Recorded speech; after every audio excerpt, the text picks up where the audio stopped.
예, 오늘의 모닝 브리핑 시작하겠습니다. 자, 미증시는 주말에 관세 리스크가 해소된 기술주 중심으로 상승을 했죠. 나스닥 상승폭이 더 크게 나타났고요. 이번 주 같은 경우는 이제 미중 간의 관세 유예가 연장되느냐, 그다음에 CPI 물가지표 발표가 있고 또 러시아 우크라이나 전쟁이 종식될 가능성 이런 것들이 있죠. 그러니까 해외 쪽에서 중요한 일정들이 주 후반에 좀 몰려 있다라는 점, 관련된 종목군들이 또 어떻게 되는지 좀 봐야 될 것 같고요. 이제 우리 증시는 실적이 좋거나 어떤 뉴스 나온 종목들이 유난하게 올라가는 그런 모습이 나오고 있거든요. 뭐 잠시 특징주로 설명드리겠습니다만은 그러니까 종목이 좀 몰려다녀요. 돈이 몰려다니면서 특정 종목의 주가가 막 급등을 하는 그런 현상이 나타나고 있습니다. 그래서 지금 이제 종목 장세가 진행되고 있는데 종목 장세 내에서 대형주들, 그러니까 지수를 끌어올리는 종목군들도 일부 좀 합류를 하는지, 그러니까 이 부분 잘 봐야 될 것 같고요. 그리고 외국인들이 지난주에 매수하긴 했는데 삼성전자 매수가 오락가락했었거든요. 그러니까 삼성전자를 매수하면서 지수를 끌어올리는 형태로 갈 거냐, 아니면 이제 지금같이 그냥 종목별 선별적으로 종목 장세에 집중을 할 거냐 봐야 되는데 좀 시황 전체적으로 지수를 끌어올리는 그런 역할을 좀 해주는 게 유리하겠죠. 오늘 장에서부터 이런 부분들을 좀 살펴봐야겠습니다.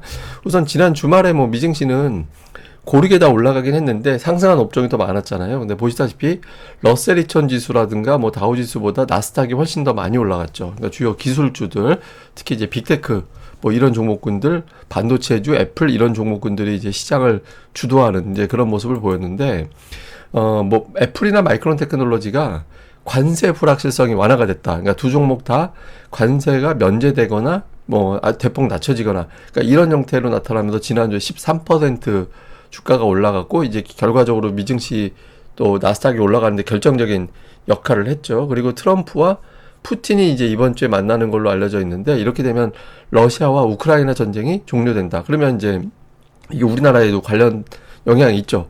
그러니까 뭐 곡물 가격이라든가 아니면 에너지 가격이 안정될 가능성, 그다음에 이제 우크라이나 재건 관련된 이슈 뭐 이런 것들이 좀 제기될 수 있는 환경이 되는 거고, 그다음에 이제 트럼프가 법원을 압박하기 시작했거든요.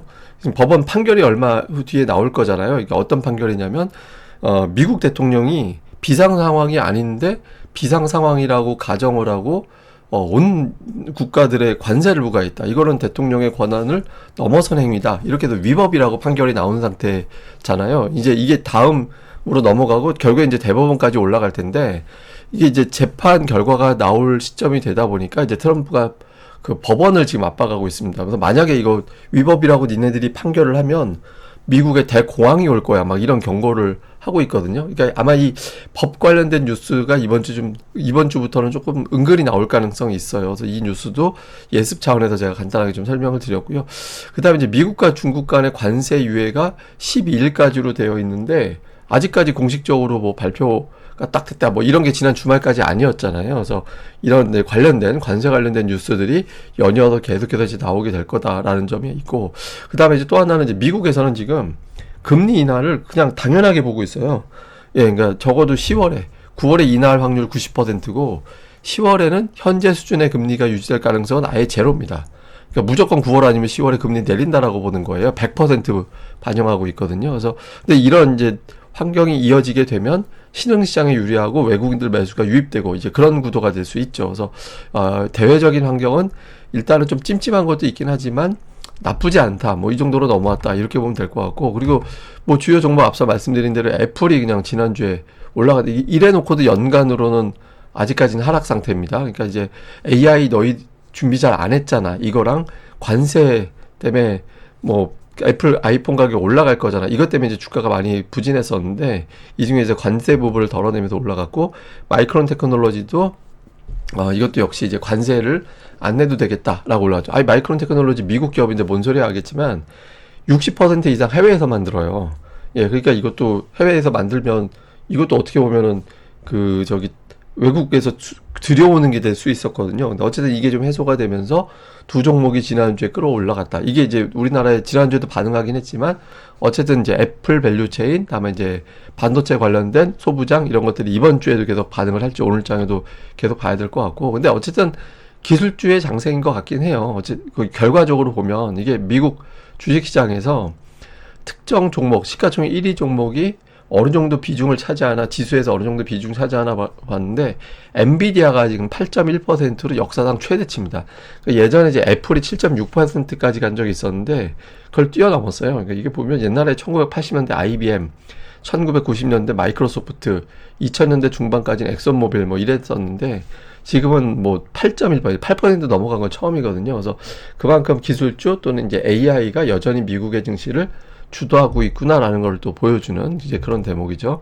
자, 어쨌든 이런 환경에서 우리 증시는 박스권을 일단 다시 복원을 한 건 물론이고 상단까지 왔는데, 이거 상단 넘어간다는 얘기는 뭐냐면 증시 사상 최고치가 3,300 조금 넘어가는 자리잖아. 지금보다 한 100포인트거든요. 이거 상단 넘어간다는 얘기는 사상 최고치 한번 도전을 해보겠다라는 의미가 돼요. 근데 이게 지금 왜 중요하냐면, 그 증시가 꺾일 때, 그러니까 쭉쭉쭉 월봉으로 올라가다가 꺾일 때 어떤 현상이 나타나냐면, 그 빠지고 그 달 빠지고 그 다음 달에도 음봉 나오면 그냥 그걸로 끝난 거예요. 장세가 하락장으로 바뀔 때, 시세가 끝날 때 보면 상승장에서는 2달 연속 하락하지 않습니다. 근데 현재 8월까지가 하락 상태로 이제 갈 수 있잖아요. 만약에 이번에 이걸 돌파를 못하게 되면 그냥 8월에 마이너스로 가게 되고, 그러면 9월에 어하다 마이너스 나버리면 이번 상승장은 7월로 끝난 거구나, 이렇게 되는 거예요. 그러니까 이게 이제 이번 달에 확실히 올라가서 3,300까지 한번 뭐 바라보게 되는 그런 흐름이 나와줘야 되죠. 그래서 그러려면 이제 대형주나 수급이 되게 중요하거든요. 그래서 외국인들 보면 일단 5주 연속 매수를 좀 하고 있는데, 그 6월 이후에 외국인들 매수를 보면은 8조 원 샀거든요. 그러니까 6월 2일부터 8월 지난 주말까지 8조 원 정도 이제 매수를 하는 그런 모습을 보였는데, 이 기간 동안에 삼성전자가 절반 정도였어요. 그러니까 삼성전자, SK하이닉스 두 종목에 대한 매수가 5조 5천억 정도. 그러니까 두 종목 매수가 거의 60% 정도 차지하고 있었거든요. 근데 이제 지난주 보면 이게 아니라, 지난주에 삼성전자는 순위에 없고 뭐 두산에너빌리티라든가 카카오라든가, 그러니까 이런 종목이 최상단에 들어가 있었거든요. 근데 이제 외국인들이 시장을 의지를 갖고 이거 지수 올리는데, 사실 두산에너빌리티, 카카오 갖고 지수 고점 넘기기가 쉽지가 않아요. 그러니까 결과적으로 삼성전자, SK하이닉스, LG에너지솔루션 또는 뭐 다른 업종의 어떤 연합군단, 그러니까 이런 대형주군에서 뭔가 변화가 나와줘야 되거든요. 그래서 오늘 장에서 외국인 투자자들이 이제 뭐 이런 대형주들을 매수해주냐, 이게 사실 이번 주가 옵션 만기라서 대형주가 옮기는 게 조금 버거운 측면도 있긴 합니다만, 어쨌든 이제 이번 달 통틀어서 삼성전자, SK하이닉스, LG에너지솔루션 이런 등등 대형주들의 역할이 되게 중요하다. 그러니까 오늘장 어떤 변화가 생기는지 볼 필요가 있고, 그래서 6월 이후에 주요 어떤 대형주들의 추세를 한번 비교를 해봤거든요. 보시면은 제일 많이 올라간 게 LG에너지솔루션이에요.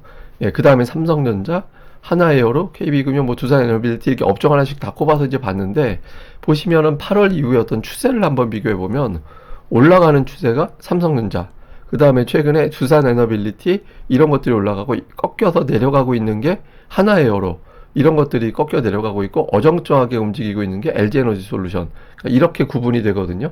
그래서 지난주만 놓고 보면은 삼성전자가 올라가고 두산에너빌리티가 올라가고 이렇게 구도가 됐었잖아요. 그래서 그러니까 이런 구도에서 뭐 이제 제일 좋은 건 관세 때문에 그냥 속 썩었던 종목군들이 올라가 주는 게 제일 좋아요. 예, 그런 게 좋을 때, 우리나라 수출 환경이 좋아지나 보다, 이런 스토리로 시장 흐름을 만들어내는 게 제일 좋거든요. 그래서 이제 그런 흐름이 나오게 되는지, 아니면은 그냥 좀 이게 리스크가 있으니 안전하게 가자, 뭐 조방원이나 아니면 정책 관련된 종목군들 쪽으로 가자, 이렇게 되는지, 오늘 장에서 한바탕 이제 그 정책 리스크 이런 걸로 출렁거린 다음에 이제 정돈이 되는 게 이번 주니까 어떻게 돌아가는 걸 좀 볼 필요가 있고요. 다음에 이제 코스닥은 뭐 저 21선, 네, 굉장히 이제 부담스러웠던 21선 아래로 내려가다 부담이 됐었는데, 지금 탈환이 돼 있는 그런 상태거든요. 근데 21선이 지지가 되느냐 돌파가 되느냐, 이거는 되게 중요해요. 그러니까 이게 이제 지지가 되고 올라서게 되면 이전 고점을 넘긴다라는 게 되거든요. 그래서 저 코스닥은 이번 주에 미션이 21선 아래로 내려가면 안 돼요. 아래로 내려가지 않는다면 저 위에 있는 고점을 넘길 가능성이 매우 높아진다. 그래서 주초에 특히 이제 깨지 않고 버텨내는 그런 흐름이 나오는지가 중요한데, 일단 최근에 자금 동향을 보면 예탁금이 어정쩡하게 오락가락하고 있고, 신용잔고가 조금 줄어들어 있는, 예, 그런 형태거든요. 그래서 주식시장에 자금은 약간 이제 좀 붕 떠 있긴 합니다. 지금은 제가 붕 떠 있긴 한데, 어쨌든 이런 장에서는 이제 개인들이 와 하고 끌어올릴 수 있는 여건은 아니니까, 결국에 이제 외국인 기관이 대형주, 그러니까 뭐 코스닥에서 대형주라고 하면 보통 그 2차 전지, 제약바이오, 엔터, 반도체, 뭐 이런 등등의 종목군들이 있잖아요. 종목 수도 많거나 아니면 시가총액이 크거나 이제 이 중에서 두 개 정도가 이제 오늘장부터 이번 주 좀 치고 나가는 그런 흐름이 나와줘야 됩니다. 그러니까 한 바퀴씩 약간 도는 느낌은 드는데 그런 흐름이 나와야 되는데 이게 종목들별로 보면 엔터주가 지난주에 되게 강했잖아요.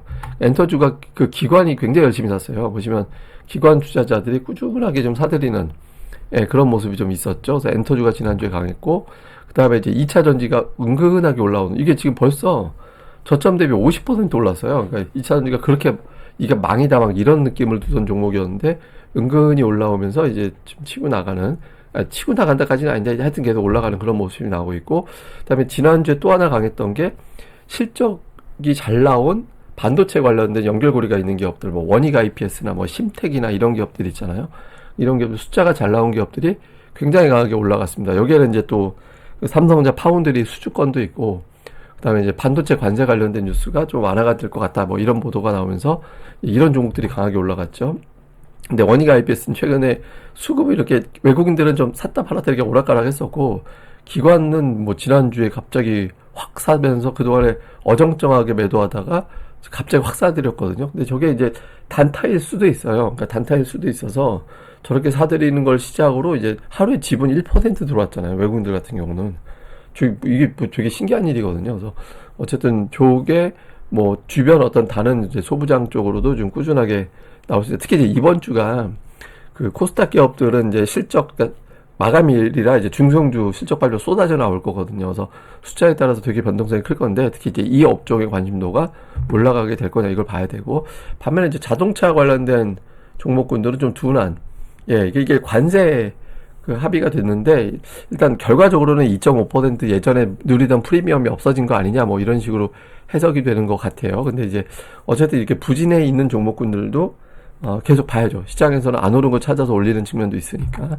그 다음에 이제 그 계속 부진한 종목은 이제 제약주들, 뭐 알테오젠도 그렇고 이제 삼천당제약도 그렇고 이게 제약주 쪽에도 자금이 좀 분산되고 그렇게 되면서 이제 다른 쪽으로 자금이 이제 들어가는 그런 모습들이 이제 나오고 있는 게 특징인 것 같습니다.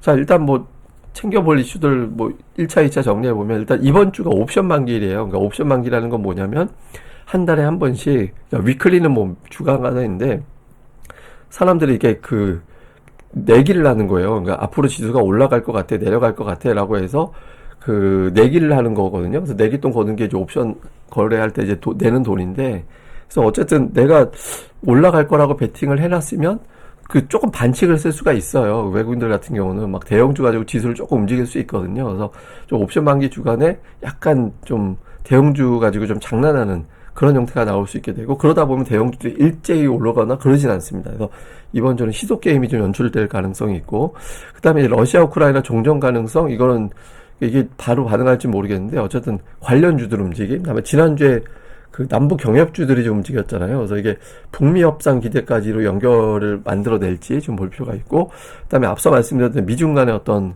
관세 유예 관련해서 이런 등등 퍼지는 뉴스들 여기서부터 그런 것도 좀 볼 필요가 있고, 그다음에 미국에서 애플과 마이크론이 강했는데 이게 이제 우리 증시에 관련된 밸류체인 종목군들까지 그대로 계속해서 연결이 될 거냐. 특히 이제 지난주에 이제 엔터와 반도체가 코스닥에서 유난히 강했는데 요 구도가 이제 또 연결이 될 거냐, 요것도 잘 봐야 될 것 같습니다. 그래서 어쨌든 지금 미국에서 기술주들 강세 보였다라는 건 우리 증시에 좀 유리한 환경이거든요. 그래서 보면 조선, 당산, 원전, 금융 이런 것들이 상반기에 시장을 리드했던 종목이잖아요. 그래서 여기서 자금이 이제 이동할 거예요. 그러니까 이제 상반기에 강했던 종목 중에 남은 게 뭐가 될 거냐. 그러니까 시세를 유지하면서 또는 올라가는 그런 역할을 할 종목 한두 개. 그 다음에 자금 이제 이동하면서 새롭게 주도주로 부각될 게 한두 개. 근데 지금은 일단 7월 초까지만 해도 중반 넘어가면서부터는 삼성전자하고 LG에너지 솔루션, 그러니까 반도체 2차 전지가 글로 가나 보다라는 흐름이었는데 이게 요 흐름이 이제 그대로 가는지 좀 봐야 될 것 같고, 그 다음에 이제 코스닥 외국인들이 매수를 하고 있는데 이게 지금 중요한 게 예탁금이라든가 신용 이런 게 어정쩡해서 외국인 기관이 종목 장세에 주도하고 있거든요. 그래서 이렇게 된다면 이제 중대형주군 계속해서 좀 주목을 해봐야 될 것 같죠. 그래서 어쨌든 시장은 주포 주도주가 나오면 지금 시점 지수가 올라와 있기 때문에 특히 코스피 같은 경우는 주포 주도주가 있으면 사상 최고치 가겠다는 얘기고, 안 나오면 지금 현재 구간에서 그냥 박스권만 돌겠다는 얘기가 돼요. 대형주 막 순환매 돌고. 그래서 일주일에 3일 이상 올라가면서 외국인들이 일주일 내내 매수하는 그런 대형주들이 오늘부터 당장 좀 나와줘야 됩니다. 이게 앞서 계속 말씀드린 만길도 있고 일정도 주발에 몰려 있어서 이게 좀 쉽지는 않을 것 같긴 한데, 어쨌든 오늘 장에서부터 이런 부분들을 잘 살펴보겠습니다. 근데 제가 찾아보니까 2007년도 이후에 코스피가 월간 10% 이상 올라갔던 때를 제가 한번 찾아봤거든요. 그렇게 많이 나오진 않았어요. 월 10% 올라갔던 게. 근데 코스피가 올해 6월에 10% 넘게 올라갔잖아요. 그래서 다음 달에 5.7% 올라갔는데, 근데 이게 왜 중요하냐면, 이게 이제 2007년, 2009년, 2020년, 2023년 올해 이렇게 되거든요. 그러니까 2007년에 2번, 2009년에 3번, 2020년에 3번 이렇게 되긴 했는데, 어쨌든 월간 10% 올라간 게 포함되어 있는 해에는 연간으로 다 플러스로 끝났어요. 예, 그렇게 됐거든요. 그러니까 저게 한 달에 저 정도 올려놓을 정도면 그 해 뭔가가 좋다라는 의미가 되는 거거든요. 그러니까 여간에서는 쉽게 안 빠지고 2023년도 18.7%를 제외하고 전부 다 30% 넘게 올랐었습니다. 그러니까 환경은 되게 좋은데, 제가 어제도 말씀드렸지만 이거는 올해 강세장이라 좋은 거다라는 의미가 절대 아니다. 그러니까 이런 장은 차별화가 되게 심한 장이다라는 걸 암시하는 거기 때문에 어제에 이어서 오늘도 말씀드립니다만, 이제 종목별로 조금 이제 차별화를 염두에 두는, 그러니까 수급을 좀 집중적으로 살펴보면서 잘 골라내지 않으면 굉장히 소외되는 장이 나올 수 있어서 이런 분들을 좀 잘 체크해 보시는 게 필요할 것 같습니다. 예, 저는 또 다음에 뵙겠습니다. 이 방송 구독하기, 좋아요, 예, 꼭 부탁드립니다. 감사합니다.